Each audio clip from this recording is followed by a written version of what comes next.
नमस्कार दोस्तों, मेरे चैनल भक्ति भाव टीवी में आपका स्वागत है। तो दोस्तों, आज के इस वीडियो में मैं आपको बताने वाली हूँ कि राधा की मृत्यु कैसे हुई थी।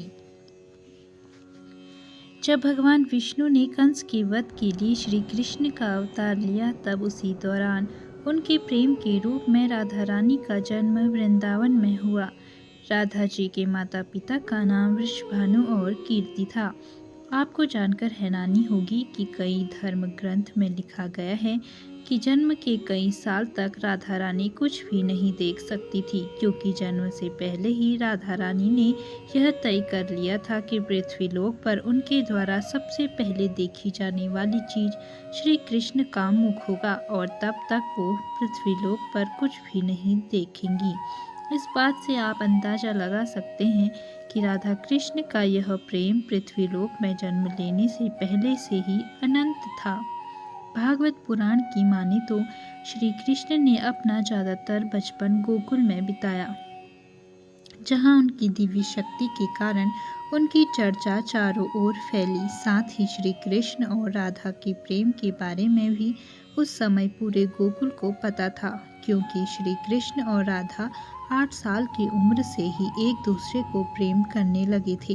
जहाँ हमेशा गोपियाँ श्री कृष्ण की बांसुरी की धुन पर नृत्य करती थी, वही राधा श्री कृष्ण की बांसुरी में खोई हुई उनके पास बैठ जाती। राधा और बांसुरी का जुड़ाव ऐसा था कि जब भी श्री कृष्ण बांसुरी बजाते, राधा को मानो ये पता चल जाता था कि श्री कृष्ण उन्हें बुला रहे हैं। जिसके बाद श्री कृष्ण और राधा घंटों तक यमुना नदी के किनारे बांसुरी की धुन में मग्न रहते। कई बार तो गोपियां भी इनके इस प्रेम को देखकर जलते थे। जब श्री कृष्ण बड़े हुए, तब उनके आसपास के लोगों की जिंदगी काफ़ी तेजी से बदली, खासकर राधा और श्री कृष्ण की, क्योंकि अब वो समय आ चुका था जिसके कारण श्री कृष्ण ने पृथ्वीलोक पर जन्म लिया था। इसीलिए अपने मामा कंस के बुलावे पर श्री कृष्ण को वृंदावन छोड़कर मथुरा जाना पड़ा। मथुरा जाने से पहले ही श्री कृष्ण ने आखिरी बार राधा जी से भेंट की थी और श्री कृष्ण और राधा इस समय काफ़ी उदास थे। राधा ये बात जानती थी कि श्री कृष्ण के मथुरा जाने के बाद श्री कृष्ण का वृंदावन वापस आना बहुत मुश्किल होगा, जिसके बाद राधा रानी शायद श्री कृष्ण से दोबारा नहीं मिल पाएंगे। इसीलिए काफ़ी समय तब इन दोनों के बीच खामोशी रही और अंत में राधा ने श्री कृष्ण से 2 वचन लिए, जिसमें पहला वचन था कि राधा के दिल में हमेशा श्री कृष्ण का ही वास रहेगा, और दूसरे वचन में राधा ने श्री कृष्ण से कहा कि मेरे अंत के समय मुझे आप दर्शन देंगे। श्री कृष्ण राधा के दुखों को समझते थे और वो यह भी जानते थे कि राधा शायद उनके वियोग को सहन नहीं कर पाएगी। इसीलिए श्री कृष्ण ने राधा से एक वचन लिया कि मेरे जाने के बाद राधा, तुम मेरे वियोग में कभी आंसू नहीं बहाओगी। जिसके बाद श्री कृष्ण अपने भाई बलराम के साथ मथुरा पहुंचते हैं और अपने कर्मों के अनुसार अपने मामा कंस का वध करके मथुरा के जेल से अपने माता पिता देवकी और वासुदेव को मुक्त कराते हैं। श्री कृष्ण द्वारा कंस का वध करने के बाद मथुरा की प्रजा में बड़ी खुशियां मनाई जाती हैं, पर कंस की मृत्यु का समाचार जब उसके ससुर मगधराज जरासंध को मिला तो वह आग बबूला हो गया। अपनी विशाल सेना लेकर वह विध्वंसों पर आक्रमण करने चला। श्री कृष्ण को जब पता चला कि जरासंध मथुरा पर आक्रमण करने आ रहा है, तो उन्होंने अपने भाई बलराम के साथ एक सैनी तैयार की और जरासंध को युद्ध में बुरी तरह हरा दिया।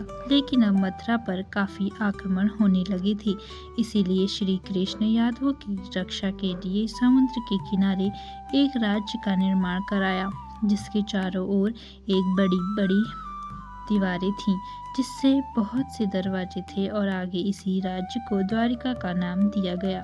श्री कृष्ण ने द्वारिका पर करीब 36 साल तक शासन किया, इसीलिए श्री कृष्ण को द्वारिकाधीश भी कहा जाता है। द्वारिका में रहकर श्री कृष्ण ने रुक्मणी और सत्यभामा से भी विवाह किया था। श्री कृष्ण रुक्मणी से काफ़ी प्रेम करते थे। रुक्मणी भी श्री कृष्ण को अपना आराध्य मानती थी। यहाँ तक कि रुक्मिणी ने तो अपने परिवारों के विरुद्ध जाकर श्री कृष्ण से भागकर यानी गंधर्व विवाह किया था। जब श्री कृष्ण द्वारा राज कर रहे थे उस समय भगवान श्री कृष्ण का जीवन काफ़ी व्यस्त था। वहीं राधा रानी वृंदावन में बैठे श्री कृष्ण की यादों में खोई हुई थी। श्री कृष्ण अपने जीवन में व्यस्त भले ही थे, लेकिन उन्होंने कभी भी राधा रानी को नहीं भुलाया था। कई बार तो उनकी पत्नियां भी श्री कृष्ण के राधा से प्रेम को देखकर काफ़ी जला करती थी, क्योंकि सोते जागते कृष्ण राधा राधा नाम जपा करते थे। मानो राधा और श्री कृष्ण का प्रेम ही श्री कृष्ण के लिए कोई शक्ति हो। वैसे कुछ कथाओं में यह लिखा गया है कि खुद ब्रह्मा जी ने आकर बचपन में ही राधा रानी और श्री कृष्ण का विवाह करवाया था, लेकिन ज़्यादातर धर्म ग्रंथों में इसके बारे में कोई उल्लेख नहीं मिलता। पर ज़्यादातर धर्म ग्रंथों में देखने को मिलता है कि श्री कृष्ण से वियोग के बाद राधा श्री कृष्ण की भक्ति में लग जाती हैं, जिसके बाद एक ऐसा समय भी आता है जब उनका विवाह यादव पुत्र अभिमन्यु से कर दिया जाता है। और यादव पुत्र अभिमन्यु को शाप मिला था कि वो कभी भी राधा रानी को छू नहीं सकता। अगर उसने ऐसा किया या कोशिश की तो वह भस्म हो जाएगा। राधा रानी विवाहित जीवन में सम्यक तक रहकर अपनी समस्त जिम्मेदारियां पूरी करती थी और अपनी सभी जिम्मेदारियों से मुक्त होकर वह अपने प्रेम श्री कृष्ण से मिलने का फैसला किया। पुराणों में राधा की मृत्यु का उल्लेख नारद पुराण में मिलता है, जहाँ लिखा गया है कि जब राधा रानी श्री कृष्ण से मिलने द्वारिका पहुंची तो यहाँ दोनों काफ़ी समय तक साथ रहे, पर एक साथ एक महल में रहने के बावजूद श्री कृष्ण अपने कार्यों में काफ़ी व्यस्त रहते थे। इसके अलावा श्री कृष्ण को यह भी डर था कि कहीं श्री कृष्ण और उनके प्रेम के कारण श्री कृष्ण की पत्नी रुक्मिणी और सत्यभामा को मिलने वाला श्री कृष्ण का प्रेम कम न हो जाए। इसीलिए राधा रानी ने श्री कृष्ण को बिना बताए द्वारिका छोड़ दिया और वापस वृंदावन चली गई। लेकिन अब राधा रानी का अंतिम समय आ चुका था, जिसके बाद राधा रानी ने अपने अंतिम समय में श्री कृष्ण को उनके वचन की याद दिलाई। कैसे श्री कृष्ण ने मथुरा जाते समय राधा रानी को उनके अंतिम समय में पास रहने का वचन दिया था। जैसे ही श्री कृष्ण को राधा रानी के अंतिम समय का आभास हुआ तो वे तुरंत ही राधा रानी के पास पहुंच जाते हैं। अपने प्रेम को इस तरह से अंतिम सांसें लेते देख श्री कृष्ण काफ़ी भावुक हो गए, जिसके बाद श्री कृष्ण ने राधा से अंतिम समय में कुछ मांगने को कहा था। राधा रानी ने पहले तो श्री कृष्ण से कुछ नहीं मांगा, लेकिन जब श्री कृष्ण ने जोर दिया तो राधा ने कहा कि मेरी बस एक इच्छा है कि मुझे मेरे अंतिम समय में आपके साथ वैसे ही पल बिताने हैं जैसे हम वृंदावन में एक साथ बिताते थे। बांसुरी की धुन में राधा रानी के ऐसे वचन सुनकर श्री कृष्ण ने अपनी बांसुरी उठाई और मधुर आवाज में उसे बजाना आरंभ कर दिया। बांसुरी बजने के दौरान श्री कृष्ण और राधा लगातार एक दूसरे को देख रहे थे और दोनों की आंखों में एक दूसरे के प्रेम के कारण आंसू थे।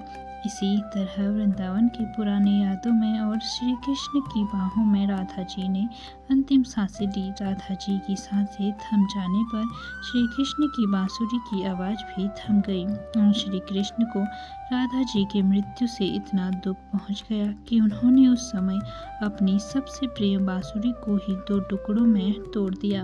और इसी तरह एक ही दिन श्री कृष्ण ने अपनी 2 सबसे प्रिय चीज़ें खो दी, जिसमें सबसे पहला उनका प्रेम और उनकी दूसरी बांसुरी थी।